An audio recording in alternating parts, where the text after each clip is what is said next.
God. നമുക്കെല്ലാവർക്കും ചേർന്ന് 3-ാം സങ്കീർത്തനം സാം 3 3-ാം സങ്കീർത്തനം ചേർന്ന് വായിച്ച് ദൈവത്തെ മഹത്വപ്പെടുത്താം. ചുരുക്കം ചില വാക്യങ്ങളുള്ളതുകൊണ്ട് നമുക്ക് ചേർന്ന് വായിച്ച് സങ്കീർത്തനം അവസാനിപ്പിക്കാം. യഹോവേ, എൻ്റെ വൈരികൾ എത്ര പെരുകിയിരിക്കുന്നു, എന്നോട് എതിർക്കുന്നവർ അനേകർ ആകുന്നു. അവന് ദൈവത്തിങ്കൽ രക്ഷയില്ല എന്ന് എന്നെക്കുറിച്ച് പലരും പറയുന്നു. നീയോ യഹോവേ എനിക്ക് ചുറ്റും പരിചയും എൻ്റെ മഹത്വവും എൻ്റെ തല ഉയർത്തുന്നവനും ആകുന്നു. ഞാൻ യഹോവയോട് ഉച്ചത്തിൽ നിലവിളിക്കുന്നു, അവൻ എൻ്റെ വിശുദ്ധ പർവ്വതത്തിൽ നിന്ന് ഉത്തരമരുളുകയും ചെയ്യുന്നു. ഞാൻ കിടന്നുറങ്ങി, യഹോവ എന്നെ താങ്ങുകയാൽ ഉണർന്നുമിരിക്കുന്നു. എനിക്ക് വിരോധമായി ചുറ്റും പാളയമിറങ്ങിയിരിക്കുന്ന 1000 ജനങ്ങളെ ഞാൻ ഭയപ്പെടുകയില്ല. യഹോവേ, എഴുന്നേൽക്കണമേ, എൻ്റെ ദൈവമേ, എന്നെ രക്ഷിക്കണമേ. നീ എൻ്റെ ശത്രുക്കളെയൊക്കെയും ചെകിട്ടത്തടിച്ച് നീ ദുഷ്ടന്മാരുടെ പല്ല് തകർത്ത് കളഞ്ഞു. രക്ഷ യഹോവയ്ക്കുള്ളതാകുന്നു, നിൻ്റെ അനുഗ്രഹം നിൻ്റെ ജനത്തിന്മേൽ വരുമാറാകട്ടെ.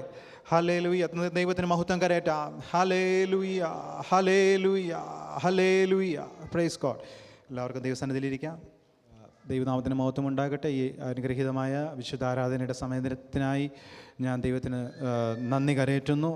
കഴിഞ്ഞ ആഴ്ചകാലം ദൈവത്തിൻ്റെതായ പരിപാലനം, ദൈവത്തിൻ്റെ കൃപ ഒക്കെയും നമ്മുടേതായ ജീവിതത്തിൻ്റെ എല്ലാ മേഖലകളിലും നമുക്ക് അനുഭവിച്ചറിയുവാനൊക്കെ ദൈവം നമുക്ക് ഇടയാക്കിയല്ലോ. ഇന്ന് പകൽക്കാലം ദൈവത്തെ ആത്മാവിലും സത്യത്തിലും ആരാധിച്ച് മഹത്വപ്പെടുത്തുവാൻ ദൈവം നമുക്കൊരിക്കൽ കൂടി നൽകുന്ന അവസരങ്ങൾക്കായി നന്ദി നിറഞ്ഞ ഹൃദയത്തോടെ ദൈവത്തിന് മഹത്വം കരയേറ്റുന്നു. നമ്മുടേതായ ജീവിതത്തിൻ്റെ എല്ലാ മേഖലകളിലും ഇപ്പോൾ കഴിഞ്ഞ ഈ ദിവസങ്ങളുണ്ടായിരുന്നതായ കാലാവസ്ഥയെക്കുറിച്ച് നമ്മൾ കമ്പയർ ചെയ്ത് നമുക്ക് മനസ്സിലാകും. എങ്കിലും ഒരത്യുഷ്ണമായ മണ്ഡലത്തിൽ പെട്ടെന്ന് ഒരു മഴ, ഒരു ഒരു ഒരു ഒരു ഡ്യൂ ഡ്രോപ്സ് പോലെ വരുന്നതായ സാഹചര്യത്തിൽ ആ ഒരു കാലാവസ്ഥയ്ക്ക് മാറ്റം വരുന്നു. ദൈവത്തിൻ്റെ വചനം പറയുന്നത് പോലെ ദൈവത്തിൻ്റെതായ പ്രവൃത്തി വെളിപ്പെടുന്നതായ സമയത്തും 72-ാം സങ്കീർത്തനത്തിലാണെന്ന് തോന്നുന്ന ദൈവത്തിൻ്റെ അരിഞ്ഞ പുൽപ്പുറത്ത് പെയ്യുന്ന മഴ പോലെ, ഭൂമിയെ നനയ്ക്കുന്ന വൻമഴ പോലെ ദൈവത്തിൻ്റെ സാന്നിധ്യം നമുക്ക് വേണ്ടി ഇറങ്ങി വരുമെന്ന് അവിടെ കാണുന്നു.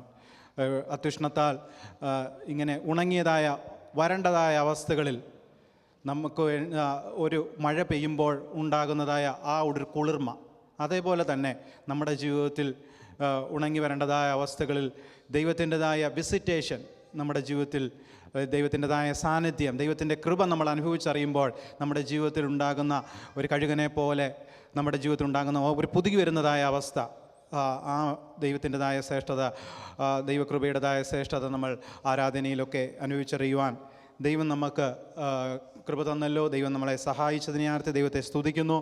ഈ 3-ാം സങ്കീർത്തനമാണല്ലോ നമ്മൾ വായിച്ചത്. അവിടെ വ്യക്തമായി ഡിസ്ക്രിപ്റ്റീവ് വേയിൽ ആ സങ്കീർത്തനം വായിക്കുന്ന ആർക്കും വ്യക്തമായിട്ട് മനസ്സിലാകത്തക്ക രീതിയിൽ ഏത് സാഹചര്യത്തിലാണ് ഈ സങ്കീർത്തനം രചിക്കപ്പെടുവാനിടയായി തീർന്നതെന്ന് അവിടെ കൃത്യമായി അവിടെ പറയുന്നുണ്ട്. ദാവീദ് തൻ്റെ മകനായ അബ്ശാലോമിൻ്റെ മുമ്പിൽ നിന്ന് ഓടിപ്പോയപ്പോൾ പാടിയതായ ഒരു സങ്കീർത്തനം എന്ന് അവിടെ പറയുന്നു. അവിടെ നമ്മൾ ആ സങ്കീർത്തനം വായിക്കുമ്പോൾ ഇങ്ങനെ ആരംഭിക്കുന്നു: യഹോവേ, എൻ്റെ വൈരികൾ എത്ര പെരുകിയിരിക്കുന്നു, എന്നോട് എതിർക്കുന്നവർ അനേകരാകുന്നു.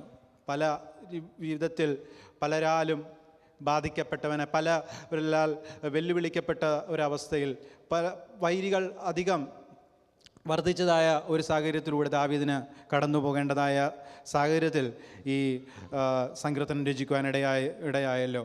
ഒരിക്കൽ ഞാൻ ശൗലിൻ്റെ കയ്യാൽ ഇല്ലാതായി മരിച്ചു പോകത്തേ ഉള്ളെന്ന് ആ രീതിയിൽ വിധി എഴുതിയതായ ദാവീദ് തന്നെ തൻ്റെ ജീവിതത്തെക്കുറിച്ച് ഒരു കൺക്ലൂഷൻ കുറിച്ചതായ മണ്ഡലത്തിൽ ഇവിടെ നമ്മൾ ഈ സങ്കീർത്തനത്തിലേക്ക് കടന്നു വരുമ്പോൾ സ്വന്തം മകനായ അബ്ശാലോം പോലും തനിക്ക് നേരെ എതിരായി മാറിയതായ ഒരു സാഹചര്യത്തിലാണ് ഈ സങ്കീർത്തനം രചിക്കപ്പെടുവാനിടയായി തീർന്നതെന്ന് നമ്മൾ കാണുന്നു. ഈ സങ്കീർത്തനത്തിൻ്റെതായ ചരിത്രം നമ്മൾ 2 ശമൂവേലിൻ്റെ പുസ്തകത്തിൽ അതിൻ്റെ 16-ാം അധ്യായത്തിലൊക്കെ നമ്മൾ കാണുവാനായിട്ട് നമ്മൾ കഴിയുന്നു.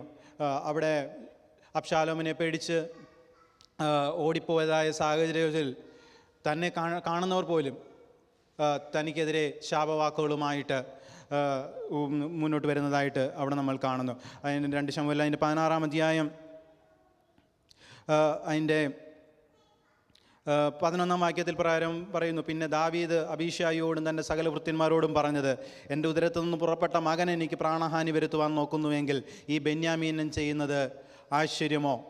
അവനെ വിടുവിൻ, അവൻ ശപിക്കട്ടെ, യഹോവ അവനോട് കൽപ്പിച്ചിരിക്കുന്നു പറയുമ്പോൾ അവിടെ സങ്കീർത്തനം 3-ാം സങ്കീർത്തനത്തിൽ അവിടെ കാണുന്നല്ലോ, അവന് ദൈവത്തിങ്കൽ രക്ഷയില്ല എന്ന് എന്നെക്കുറിച്ച് പലരും പറയും. ദൈവത്തിൽ പോലും രക്ഷയില്ല, ദൈവം പോലും പ്രതികൂലമായിരിക്കുന്ന ഒരു അവസ്ഥയിൽ നിൽക്കുന്ന സാഹചര്യം മനസ്സിലായിക്കൊണ്ടാണ് പറയുന്നത്.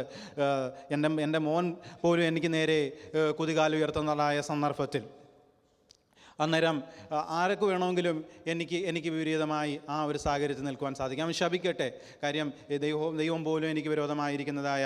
എങ്കിലും 12-ാം വാക്യത്തിലൂടെ കാണുന്നത്, യഹോവ എൻ്റെ സങ്കടം നോക്കി ഇന്നത്തെ ശാപത്തിന് പകരം എനിക്ക് അനുഗ്രഹം നൽകും എന്നുള്ളതായ ഒരു ഫേം വേർഡ്സ് പറഞ്ഞാണ് ദാവീദ് അവിടെ നിർത്തുവാനിടയായി തീർന്നത്. വിവിധമായ സാഹചര്യങ്ങളിൽ തനിക്ക് വൈരികൾ പെരുകുന്നതായ സാഹചര്യത്തിലും ദൈവത്തിൽ പ്രത്യാശ വെച്ച് ദൈവത്താൽ ഒരു വിടുതൽ തനിക്ക് വേണ്ടി ദൈവം കൽപ്പിക്കുന്നു എന്ന് താൻ മനസ്സിൽ ഉറച്ചുകൊണ്ട് അവിടെ 3-ാം സങ്കീർത്തനത്തിൻ്റെ അതിൻ്റെ 3-ാം വാക്യത്തിൽ കാണുന്നു, നീയോ യഹോവേ എനിക്ക് ചുറ്റും പരിചയം, എൻ്റെ മഹത്വവും എൻ്റെ തല ഉയർത്തുന്നവനും ആകുന്നു.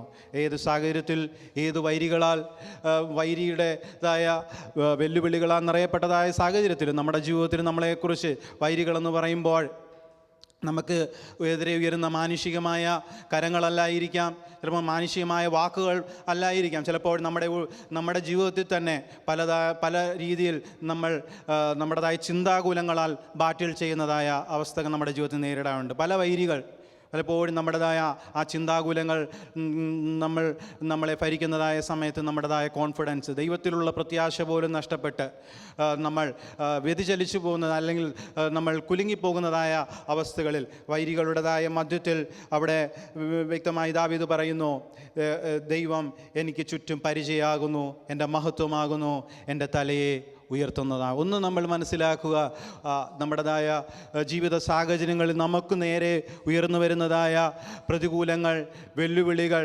വൈരികൾ, നമ്മുടെ നേരെ വരുന്നതായ അവസ്ഥകളിൽ നമ്മളൊന്ന് മനസ്സിലാക്കുക, ദൈവത്തിൻ്റെ അനുകൂലത, ദൈവത്തിൻ്റെ പരിപാലനം, ദൈവത്തിൻ്റെ മഹത്വം നമ്മൾക്ക് മേൽ എക്സ്പോസ് ചെയ്യപ്പെട്ട് കഴിഞ്ഞാൽ, എനിക്ക് ചുറ്റും പരിചയമായി, എൻ്റെ മഹത്വമായി, എൻ്റെ തല ഉയർത്തുന്നവനായിട്ട് ദൈവത്തിൻ്റെതായ ആ ഫേവർ നമ്മുടെ മേൽ ഉണ്ട് എങ്കിൽ നമുക്ക് ഒന്നിനും നമ്മൾ തളർന്നു പോകുവാനിടയാകത്തില്ല. എല്ലാ സാഹചര്യത്തിലും ദൈവം നമ്മെ നിർത്തുവാനായിട്ട് സാധിക്കും. അത് ആ ഒരു ഭാഗത്തിൻ്റെ ചില ഭാഗങ്ങൾ മാത്രം ഒന്ന് പറഞ്ഞ് മുന്നോട്ട് പോകാനായിട്ട് ഞാൻ ആഗ്രഹിക്കുന്നു. ദാനിയേലിൻ്റെതായ ജീവിതത്തെക്കുറിച്ച്, ദാവീദിൻ്റെതായ ജീവിതത്തെക്കുറിച്ച് നമ്മളിവിടെ കാണുന്നുമല്ലോ. ദാനിയേലിൻ്റെതായ പുസ്തകത്തിലേക്ക് കടന്നു വരുമ്പോൾ ദാനിയേൽ 6-ന്റെ 28-ാം വാക്യം ഇപ്രകാരം വായിക്കുന്നു, എന്നാൽ ദാനിയേൽ ദാര്യാവേശിൻ്റെ വാഴ്ചയിലും പാർസി രാജാവായ കോരശിൻ്റെ വാഴ്ചയിലും ശുഭപ്പെട്ടിരുന്നു. ദാനിയേലിന് ശത്രുക്കളില്ലാഞ്ഞിട്ടല്ല, തൻ്റെ നേരെ വെല്ലുവിളികൾ വളരെയധികം ഉണ്ടായിരുന്നു. താൻ ശക്തമായ സാമ്രാജ്യങ്ങൾ ആ ദേശത്ത് സ്വന്തം ആ ഒരു രാജ്യത്തിലുപരിയായിട്ട് സാമ്രാജ്യങ്ങൾ ഭരിച്ചുകൊണ്ടിരുന്ന ബാബേൽ സാമ്രാജ്യം, ഈ മേദ്യ പാർസ്യ സാമ്രാജ്യം, 3 സാമ്രാജ്യങ്ങൾ ഭരിച്ചപ്പോൾ ജീവിച്ചതായ ഒരു വ്യക്തിയായിരുന്നു ദാനിയേൽ. അത് കൃത്യമായിട്ട് ആ പുസ്തകങ്ങളൊക്കെ വായിച്ചൊക്കെ നമുക്ക് മനസ്സിലാകും. എന്നാൽ ഇവിടെ നമ്മൾ കാണുന്നു, ദാര്യാവേശിൻ്റെതായ വാഴ്ചയിലും പാർസി രാജാവായ കോരശിൻ്റെ വാഴ്ചയിലും ശുഭപ്പെട്ടിരുന്നു. എന്തുകൊണ്ട് ദാനിയേൽ ദാര്യാവേശിൻ്റെ വാഴ്ചയിൽ, പാർസി രാജാവായ കോരശിൻ്റെ വാഴ്ചയിലൊക്കെയും ശുഭപ്പെട്ടിരിക്കുവാൻ കാരണമായി തീർന്നു കഴിഞ്ഞാൽ, താൻ ചട്ടമനുസരിച്ച് ദൈവിക പ്രമാണത്തിനു വേണ്ടി നിലകൊണ്ടു. അത് നമ്മൾ സങ്കീർത്തനത്തിൽ കണ്ടതുപോലെ തന്നെ, നീ യഹോവയെ എനിക്ക് ചുറ്റും പരിചയം. ദൈവത്തിൻ്റെതായ ഫേവർ, ആ അനുകൂലതയുടെ കരം എവിടെയൊക്കെ വൈരികൾ തനിക്കെതിരെ നിന്നു എങ്കിൽ തന്നെയും ആ ഫേവർ തൻ്റെ ജീവിതത്തിൽ തന്നോട് കൂടെ ദൈവത്തിൻ്റെ കരം അനുകൂലമായിരുന്നത് മൂലം താൻ ശുഭപ്പെട്ടിരിക്കുവാനിടയായി തീർന്നു. നമ്മുടെ ജീവിതത്തിൻ്റെതായ സാഹചര്യങ്ങളിലും ഏത് നിലയിലും നമ്മളെ ശുഭകരമായി പ്രവർത്തിപ്പാൻ നമ്മളെ അഭ്യസിപ്പിക്കുകയും നമ്മളെ പോകേണ്ടുന്ന വഴിയിൽ നമ്മളെ നടത്തുകയും ചെയ്യുന്ന ഒരു ദൈവം നമുക്ക് വേണ്ടി ജീവിക്കുന്നു. അതുകൊണ്ട് രാജാവ് പോലും തനിക്ക് അനുകൂലമായി തീരുവാനിടയായി തീർന്നു. 6-ാം അധ്യായത്തിൻ്റെ അതിൻ്റെ 26-ാം വാക്യത്തിലേക്ക് കടന്നു.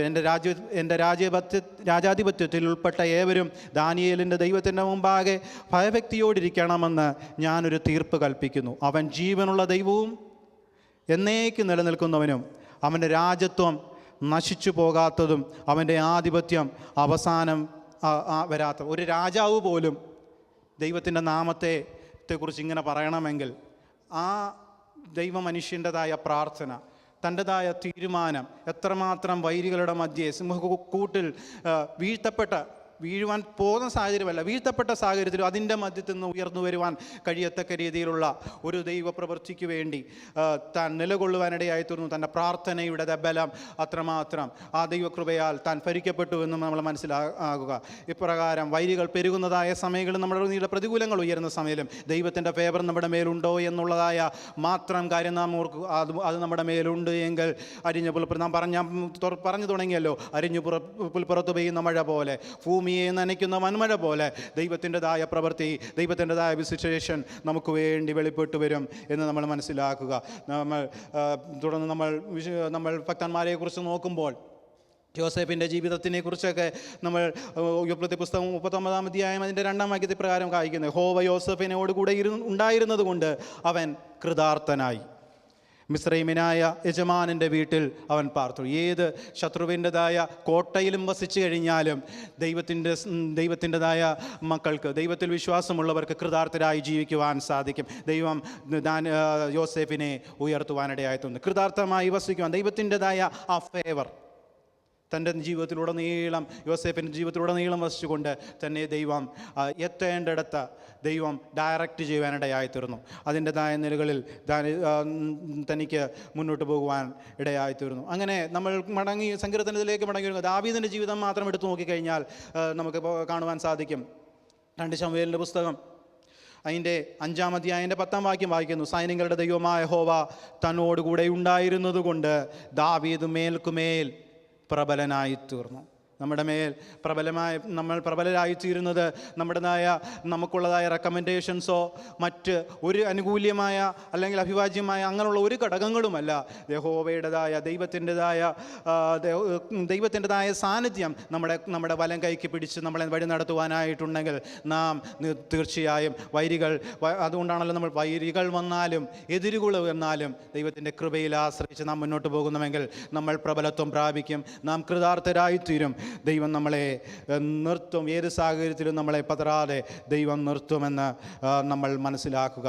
അതുകൊണ്ട് ജീവിതത്തിൻ്റെ ഈ സാഹചര്യങ്ങളിലൊക്കെയും വൈരികളുടേതായ വെല്ലുവിളികളുടെ മധ്യത്തിലേക്ക് അനുജീവിച്ച് രാജത്വമൊക്കെ ഏറ്റെടുത്ത് അനുഗ്രഹം പ്രാപിച്ച് നന്മയെ ആഗ്രഹിച്ച് തൻ്റെ ജീവിതത്തിൽ താൻ ആഗ്രഹിച്ചതൊക്കെയും പലതും വെട്ടിപ്പിടിച്ച് ഒക്കെയും മുന്നോട്ട് പോയപ്പോൾ ദൈവസന്നിധിയെ താഴ്ത്തിക്കൊണ്ട് ദാവീദ് പ്രാർത്ഥിക്കുന്ന ഭാഗങ്ങളൊക്കെ നമ്മൾ 2 ശമൂവേലിൻ്റെ പുസ്തകത്തിൽ നമ്മൾ കാണുന്നുവല്ലോ. 2 ശമൂവേൽ അതിൻ്റെ 7-ാം അധ്യായത്തിലോട്ട് നമ്മൾ കടന്നു വരുമ്പോൾ ദാവീദ് അവസാനം പ്രാർത്ഥിക്കുന്ന 7:19 നമ്മൾ വായിക്കുന്ന, കർത്താവായ യഹോവേ, ഇതും പോരാ എന്ന് നിനക്ക് തോന്നിയിട്ട് വരുവാനുള്ള ദീർഘകാലത്തേക്ക് അടിയൻ്റെ ഗൃഹത്തെക്കുറിച്ച് നീ അരുളി ചെയ്തിരിക്കുന്നു. കർത്താവായ യഹോവേ, ഇത് മനുഷ്യർക്ക് ഉപദേശമല്ല. അതിൻ്റെ 18-ാം വാക്യം, അപ്പോൾ ദാവീദ് രാജാവ് അകത്ത് ചെന്ന് യഹോവയുടെ സന്നിധിയിലിരുന്ന് പറഞ്ഞ, കർത്താവായ യഹോവേ, നീ ഇത്രത്തോളം കൊണ്ടുവരുവാൻ ഞാൻ ആർ, എൻ്റെ ഗൃഹവും എന്തുള്ളൂ. ദൈവസന്നിധി താഴ്ത്തുവാനിടയ കാര്യം അത്രമാത്രം ദൈവത്താൽ ദാവീദ് രാജത്വത്തിലും എല്ലാ നിലകളിലും അനുഗ്രഹിക്കപ്പെടുവാനിടയായി തീർന്നു. എന്നിട്ട് അവസാനം ഒരു കൺക്ലൂഷനായിട്ട് ദൈവസന്നിധിയിൽ വന്ന് തൻ്റെ കാര്യങ്ങളൊക്കെ പലതും 2 ശമൂവേൽ 7-ാം അധ്യായം ഒന്ന് വായിച്ചു നോക്കിയാൽ മതി, പലതും നിരത്തി വെച്ചിട്ട് ദൈവത്തോട് പറയുകയാണ്, ദൈവമായ യഹോവേ, നീ എന്നെ ഇത്രത്തോളം കൊണ്ടുവരുവാൻ ഞാൻ ആർ, എൻ്റെ ഗ്രഹവും എന്നുള്ളതായ നിലയിൽ ദൈവസന്നിധിയിൽ തന്നെ ദൈവസന്നിധിയിൽ താഴ്ത്തി. കാര്യം ദൈവത്തിൻ്റെതായ ഫേവർ തൻ്റെ മേലുണ്ടായിരുന്നു. ദൈവത്തിൻ്റെ അഭിഷേകത്താൽ തന്നെയാണ് താൻ രാജ്യത്വം ഏറ്റെടുത്ത് മുന്നോട്ട് കൊണ്ടുപോയതും അത് മുഖാന്തരം വരുന്നതായ ആ മഹിമ നമ്മൾ കാണുവാനിടയായി തീർന്നു. പിൻവരുന്ന മഹിമയെന്ന് പറയുമ്പോൾ തൻ്റെതായ രാജ്യത്വത്തിൻ്റെതായ പിന്തുടർച്ചയായിട്ട് കർത്താവായ യേശു ക്രിസ്തു പോലും ആ രാജത്വത്തിൻ്റെതായ പിന്തുടർച്ചയിൽ യഹൂദ ഗോത്രത്തിലെ സിംഹമായവൻ, ദാവീദിൻ്റെ വേരായി വന്ന കർത്താവായ യേശു ക്രിസ്തു പോലും തൻ്റെതായ ആ കുടുംബ റൂട്ടിൽ നിന്നും ജനനം കൊള്ളുവാനിടയായി തീർന്നു. അത്രമാത്രം ദൈവത്തിൻ്റെതായ ഫേവർ അനുഭവിച്ച ഒരു മനുഷ്യനായിരുന്നു ദാവീദ്. ആ ഭക്തനായ ദാവീദ് എങ്ങനായിരുന്നു ഈ സങ്കീർത്തനം തുടങ്ങുന്നത്? ദൈവമേ, എൻ്റെ വൈരികൾ എത്ര പെരുകിയിരിക്കുന്നു, എവിടെ തൊടുന്നു അവിടെയൊക്കെ പരാജയം. സ്വന്തം രക്തബന്ധങ്ങൾ പോലും തനിക്ക് നേരെ കുതുകാലുയർത്തിയതായ സന്ദർഭങ്ങളിൽ ദൈവത്തിൻ്റെതായ വിടുതലുകളെ പിന്നെയും സാക്ഷിച്ചുകൊണ്ട് താൻ പറയുകയാണ്. അവസാനത്തെ വാക്യങ്ങൾ ഒന്ന് വായിച്ചു നിർത്തുവാനായിട്ടാക്കി. രക്ഷ യഹോവയ്ക്കുള്ളതാകുന്നു, നിൻ്റെ അനുഗ്രഹം നിൻ്റെ ജനത്തിന്മേൽ വരുമാറാകട്ടെ. ദാവീദ് ഇങ്ങനെ രണ്ടാം വാക്യത്തിൽ ഇങ്ങനെയാണ് പ്രാർത്ഥിച്ചത്. അവന് ദൈവത്തിങ്കൽ രക്ഷയില്ല എന്ന് ചിന്തിച്ചതായ സാഹചര്യങ്ങളിൽ പറയുന്നു, രക്ഷ യഹോവയ്ക്കുള്ളതാണ്. Salvation belongs to the Lord, battle belongs to the Lord. ദൈവത്തിൻ്റെതായ രക്ഷ വരുന്നത് ആത്യന്തികമായി അൾട്ടിമേറ്റ്ലി ദൈവത്തിൽ നിന്നാണ് നമുക്ക് രക്ഷ വരുന്നത് എന്ന് നമ്മൾ മനസ്സിലാക്കുക. സഫന്യ പ്രവചനം അതിൻ്റെ 3-ാം അധ്യായം അതിൻ്റെ 17-ാം വാക്യത്തിൽ പ്രാരംഭമായിരിക്കുന്നു. നിൻ്റെ ദൈവമായ യഹോവ രക്ഷിക്കുന്ന വീരനായി നിൻ്റെ മധ്യേ ഇരിക്കുന്നു, അവൻ നിന്നിൽ അത്യന്തം സന്തോഷിക്കും, തൻ്റെ സ്നേഹത്തിൽ അവൻ മിണ്ടാതിരിക്കുന്നു, കോശത്തോടെ അവൻ നിങ്ങൾ ആനന്ദിക്കും. അതിൻ്റെ 15-ാം വാക്യം മുതൽ വായിക്കുമ്പോൾ മനസ്സിലാക്കുക. യഹോവ നിൻ്റെ ന്യായവിധികളെ മാറ്റി നിൻ്റെ ശത്രുവിനെ നീക്കിക്കളഞ്ഞിരിക്കുന്നു. ഇസ്രായേലിൻ്റെ രാജാവായ യഹോവ നിൻ്റെ മധ്യേ ഇരിക്കുന്നു, നീ അനർത്ഥം കാണുകയില്ല.